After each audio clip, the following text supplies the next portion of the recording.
Eu espero que o Lula ganhe no primeiro turno, que a gente consiga dar uma girada nessa bandeira, botar ela no tanque, dar uma boa lavada de todo o emporcalhamento que ela sofreu. E eu espero que isso aconteça de uma forma muito forte para o Brasil, porque eu ainda acredito no Brasil, que é um país que eu sempre amei de paixão. Desde que eu era pequenininha, eu tinha esse afeto pelo país, pela nação, pela ideia de coletivo, de nação, de língua, de cultura brasileira.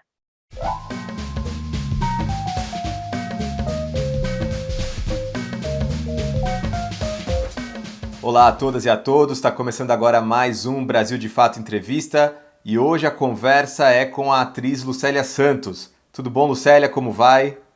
Tudo bom? Bem, obrigada. Um grande abraço a todos que acompanham esse programa. Eu agradeço a oportunidade da entrevista e do nosso papo. Muito obrigada. Maria Lucélia Santos se consagrou como uma das mais importantes atrizes da TV brasileira. Com Escrava Isaura, de 1976, Lucélia foi sucesso em grande parte do planeta, nos diversos países em que a novela foi exibida.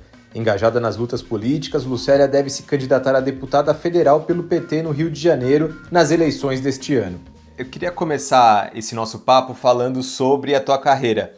Agora, em 2022, você completa 50 anos, né?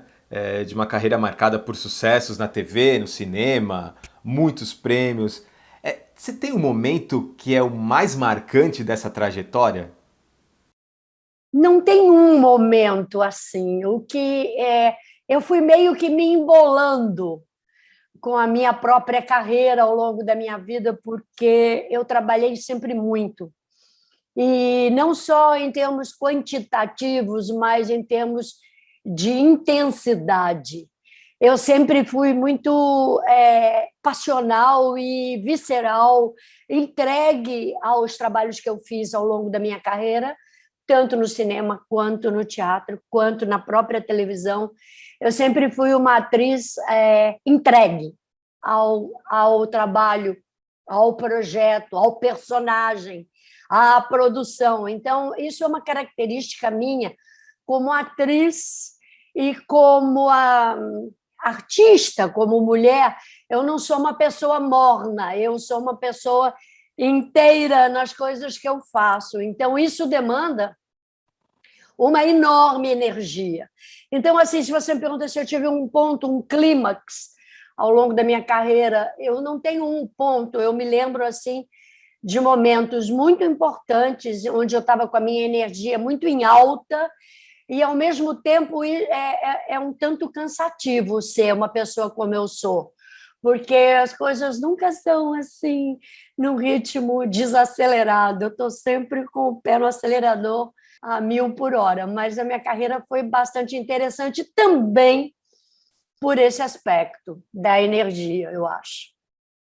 E agora, aproveitando esses 50 anos de carreira, você tem algumas comemorações, enfim, que você quer fazer, né? Tem projetos em vista? O que você está pensando? Então, tem um projeto muito bonito que está sendo administrado pelo meu assessor, o Alex Bartelli, que é um projeto mesmo de reunir um material, ou menos parte do material da minha carreira profissional, em vários eventos, em alguns eventos. Por exemplo, uma exposição fotográfica onde eu possa mostrar personagens ao longo desses 50 anos. Tem muito personagem, tem muito boas fotos, então a ideia seria fazer uma bela exposição da carreira. Da mesma forma, a edição de um livro, de um photobook, onde a gente vai apontar os melhores momentos, os melhores personagens. É mais ou menos a mesma curadoria, ou seja, mas só muda a quantidade de fotos. A mesma coisa que vai compor a exposição fotográfica vai ser o livro, e isso deverá ser lançado também na China. Então, a gente está pensando no livro para o Brasil e para a China, onde eu tenho uma passagem forte da minha carreira como atriz de televisão, e vou estrear um espetáculo sobre Chico Mendes, que é um projeto que eu já venho acalentando há alguns anos, que é mostrar um pouco para os brasileiros, brasileiras, especialmente as pessoas mais jovens, quem foi Chico Mendes. Porque você sabe que é muito difícil você manter uma memória saudável no Brasil. Quase não existe esse compromisso, esse interesse cultural com a memória. Então, as pessoas vão se diluindo, vão se esquecendo, e o Chico Mendes, sobretudo nesse momento político, de política socioambiental que nós estamos atravessando, que é perverso, é fundamental que se traga à luz do dia, todos os dias, o personagem Chico Mendes, que foi, sem qualquer dúvida, a maior liderança socioambiental do Brasil. Não surgiu ninguém no lugar dele, e uma liderança dos povos da floresta, um extrativista, um seringueiro, um homem que aprendeu a ler com 19 anos de idade e foi uma liderança que apresentou ao Brasil um projeto de reforma agrária para a Amazônia, que é o melhor até hoje, que se tivesse sido seguido, não estaríamos vivendo a tragédia de destruição da Amazônia que nós estamos passando exatamente nesse momento. Então, eu falo do Chico Mendes, quero que as pessoas se lembrem do Chico Mendes, e eu achei que a melhor maneira de fazer isso é usando como instrumento o meu corpo e o meu trabalho de atriz, a minha voz. Então, por que isso? Porque eu também tenho uma inserção política nessa história. Eu despenquei em Rio Branco, no Acre, em Chapuri, em 1988, no auge do conflito latifundiário, em que acabou levando à morte do Chico Mendes. E eu trabalhei com o Chico nesse projeto, a que eu faço referência, das reservas extrativistas, e fiquei com umas fitas guardadas de uma entrevista longa que eu fiz com ele àquela altura. E eu nunca revelei esse material a ninguém, estava guardado carinhosamente, é um material preciosíssimo, e nós decidimos construir, estruturar a peça a partir desse material de Chico Mendes, através da própria fala dele.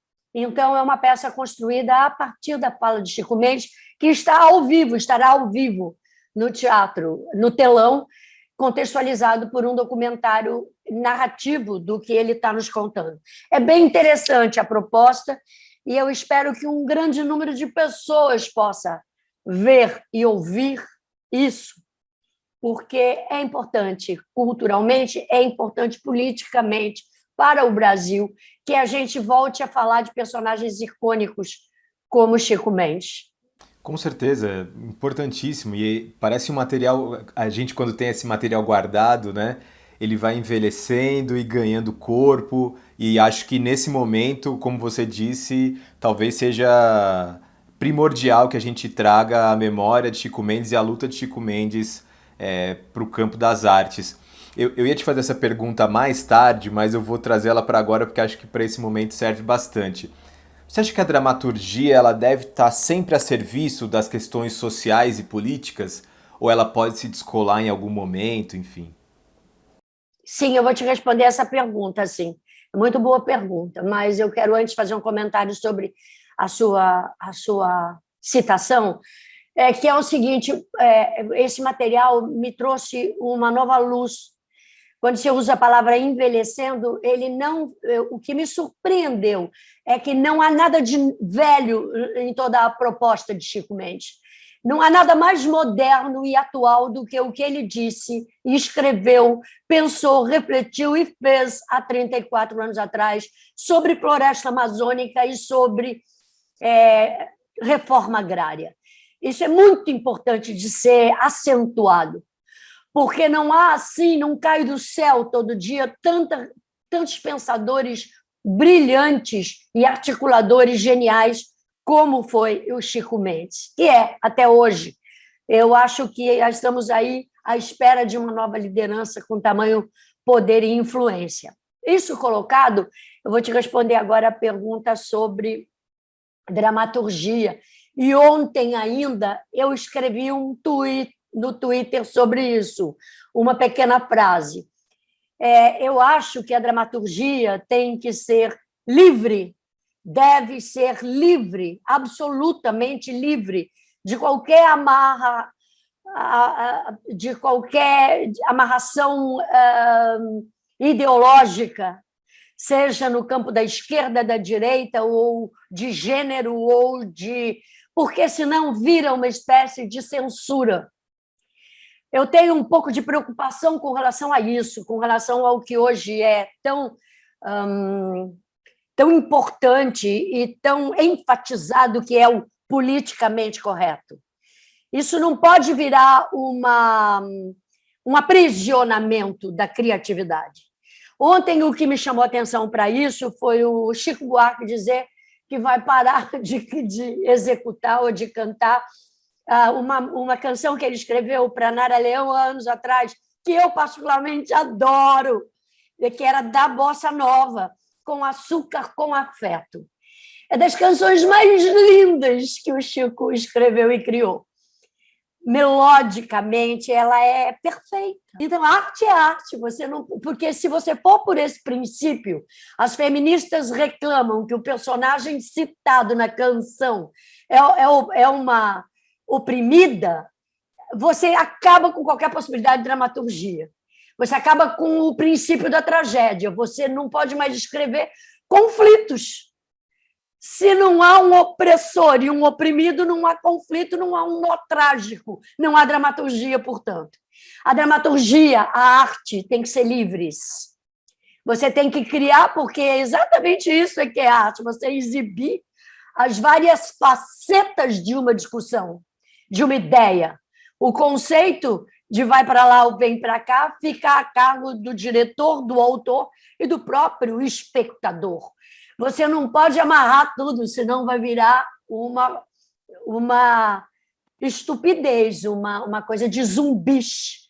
As pessoas vão ter vão ser unidirecionadas, que já é um pouco o que está acontecendo com as redes sociais, pelo sistema das redes sociais.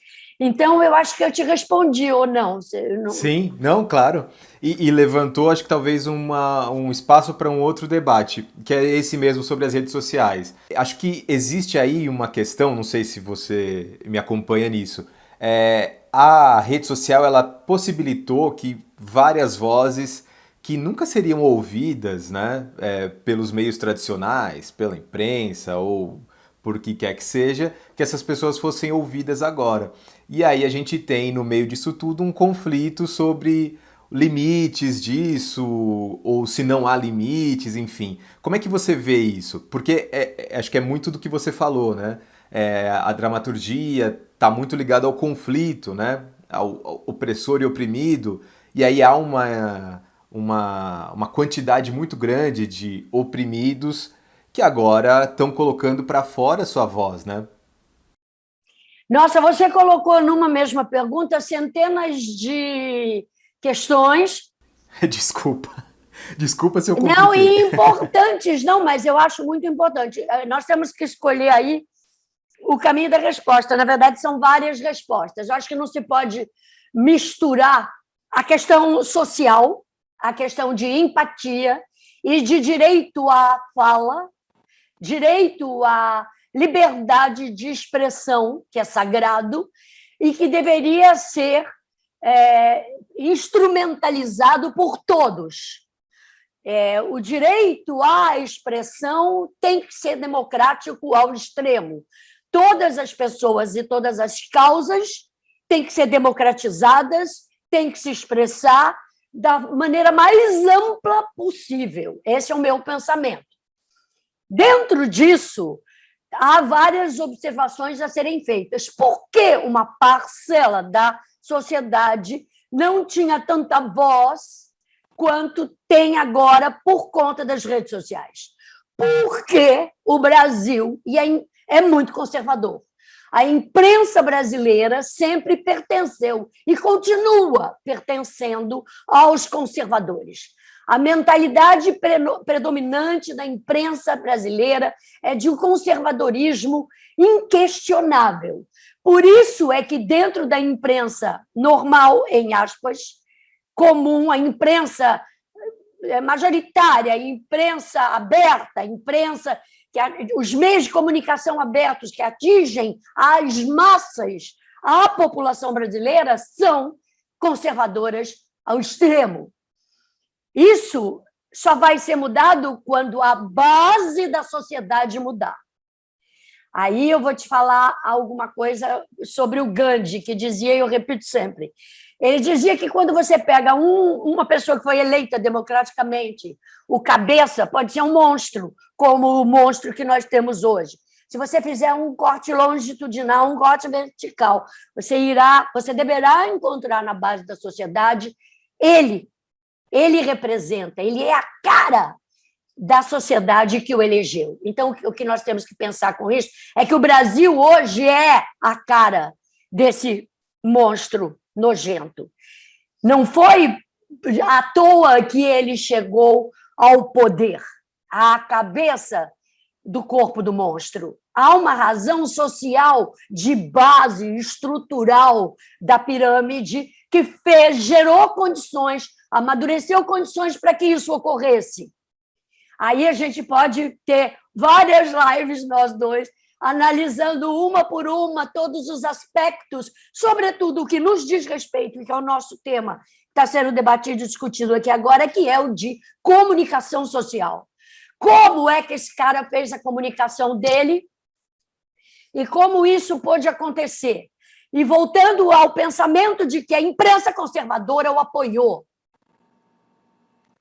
Entende? Porque quem pariu o monstro foi um outro monstro, que é apoiado pelo que há de mais conservador, inclusive internacionalmente, que é o Moro. E eles não estão exterminados, estão aí com voz. Eu estou falando todas essas coisas para chegar lá nas redes sociais. Eu acho que as redes sociais são, portanto, também uma expressão legítima disso. Ali, dentro das redes sociais, o céu é o limite. E o debate é raso. Você não encontra qualquer nível de profundidade nas redes sociais. Ao mesmo tempo que todo mundo sabe de tudo, né? Aí é que entra a questão do empoderamento. Porque essa ideia de empoderamento é uma ideia que vem do ego. Não existe nada para além do ego das pessoas em exercício nas redes sociais. O alimento fundamental das redes sociais é o ego humano. Então, o cancelamento, o julgamento permanente de tudo o que se diz nas redes sociais é um exercício do ego poderosíssimo. A própria ideia de empoderamento é egóico. De cancelamento é egóico, de julgamento é egóico. Então, e some-se a isso uma ideia fundamental. As redes sociais são rasas. O próprio conceito de navegação é andar na superfície. Quem navega, navega sobre. Não existe nenhum mergulho. Nada pode ser tirado de fato desse universo. É a minha ideia. Por causa desse princípio de ser raso. Então, eu continuo... Não é uma questão de geração isso, eu continuo querendo dizer às pessoas que leiam, que comparem ideias, que busquem autores, que busquem na literatura, de fato, nas letras, o seu orientador. Entende? Isso está além do ego. Eu não sei se eu fui clara, mas eu creio que... Com certeza. Sim, não, foi sim, foi super. A gente pode voltar nesse tema um pouco mais à frente, para falar um pouco mais sobre sociedade. Eu queria te perguntar mais um pouquinho sobre TV e sobre a tua carreira. Você começou na TV em 76 e as coisas, como a gente está falando aqui, mudaram bastante desde então, né? O entretenimento mudou bastante. Como é que você tem visto a produção televisiva hoje? Ela está tentando se adequar a esses novos públicos, a essa influência da internet e das redes? Sim, mudou completamente a televisão. A televisão era hegemônica. As novelas que eu fiz tinham 70 pontos de audiência. Sabe o que é isso? É quase que unanimidade nacional.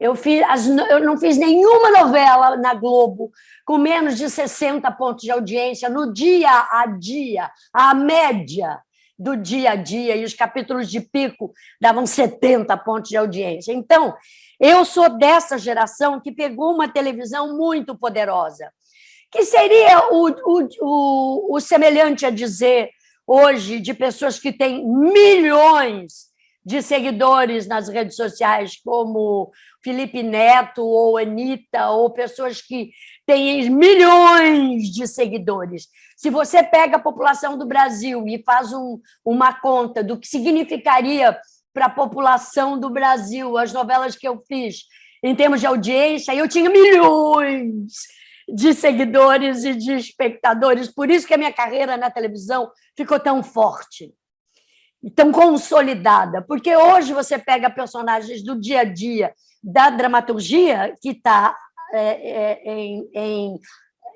sendo vista, e você talvez não tenha personagens icônicos tão fortes quanto o que nós fizemos naqueles anos, nos anos 80, nos anos 90 depois, porque ainda era muito forte a audiência concentrada da televisão. A televisão mudou.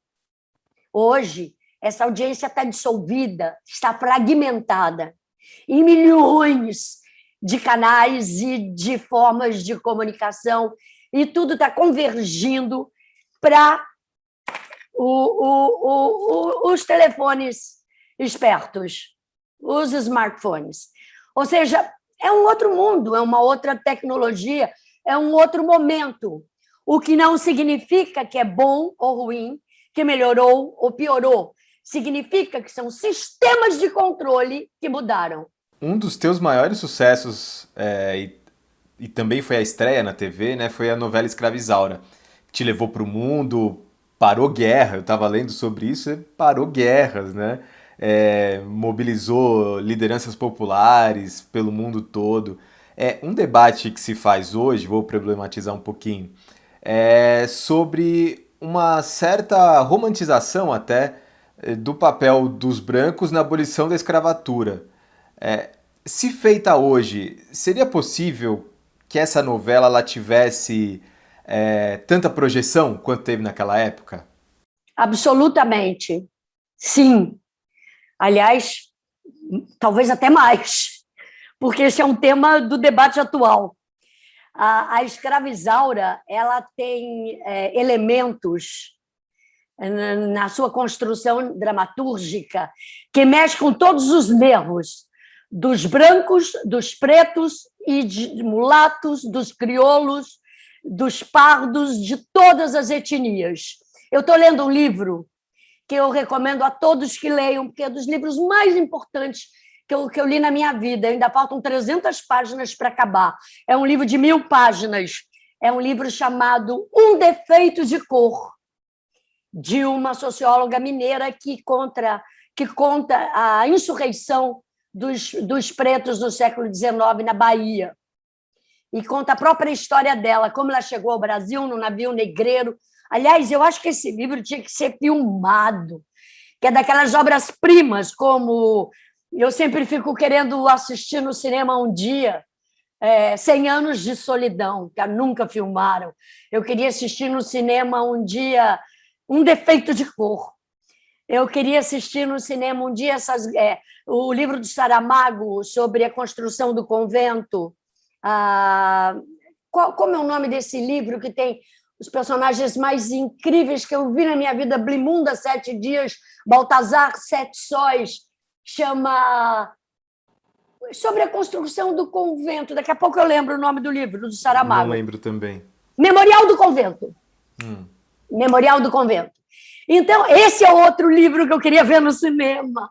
Então, há obras que são fundamentais de serem realizadas, e eu acho que a Escravizaura está dentro desse pacote. Por isso, o sucesso, onde e quando, em qualquer época que você remontar a peça construída pelo Bernardo Guimarães, você vai obter o sucesso e o impacto, porque ela parte sempre da premissa do opressor, o oprimido, e a discussão sobre a escravatura E não tem esse romantismo dos brancos, porque no caso a escrava, por exemplo, que eu fazia, era branca. Ela era negra, mas nasceu branca, de pele branca, mas ela era negra. E a condição de vida dela era ser escrava. Isso suscita um debate muito impressionante. Eu acho a novela muito boa, muito bem feita, e acho que é essa a justificativa do sucesso internacional dessa novela, que está acima de qualquer coisa, porque até hoje, em toda a história do gênero teledramaturgia, é o que as pessoas mais lembram e reproduzem e comentam no mundo inteiro. Não dito por mim, dito pela televisão americana. Sim. Lucélia, a gente está chegando no fim do papo. Infelizmente, o programa é curto. Eu tenho muitas mais perguntas para fazer, mas enfim, a gente tem que encerrar o programa. Eu vou te fazer uma última, para a gente encerrar mesmo. Você sempre se posicionou politicamente, né? Mesmo durante o período da ditadura, você estava lá lutando pela questão da anistia, enfim. E hoje, de alguma maneira, você se mantém nesse fronte de batalha, né? A questão ambiental, mas também numa questão política que você não foge. O que você espera das eleições deste ano? Eu espero que o Lula ganhe no primeiro turno, que a gente consiga dar uma girada nessa bandeira, botar ela no tanque, dar uma boa lavada de todo o emporcalhamento que ela sofreu. E eu espero que isso aconteça de uma forma muito forte para o Brasil, porque eu ainda acredito no Brasil, que é um país que eu sempre amei de paixão. Desde que eu era pequenininha, eu tinha esse afeto pelo país, pela nação, pela ideia de coletivo, de nação, de língua, de cultura brasileira, de diferenças, de brilho, né? O Brasil é um país que brilha, é um país que tem várias cores. Nós somos um país negro, indígena.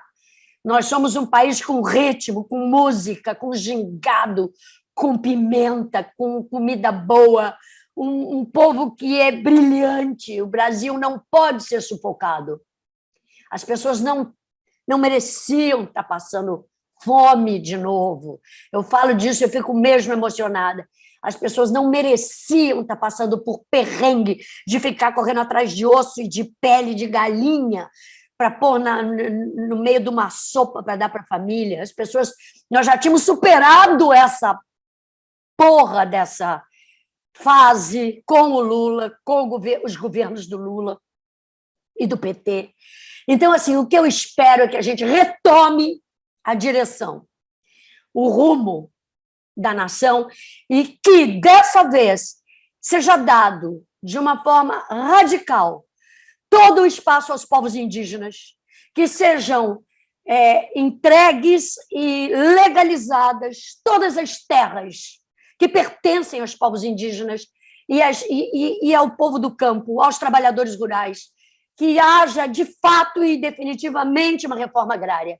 Isso é a luta da minha vida toda, e isso é o que eu pretendo que aconteça no Brasil hoje, que os indígenas, os extrativistas, os quilombolas, todos os povos da floresta, todos os povos que seguram a beleza do país e as árvores em pé, as faunas, a flora, os biomas, a vida, sejam respeitados, porque eles são os que fazem com que os rios se mantenham saudáveis, com que a floresta se mantenha saudável.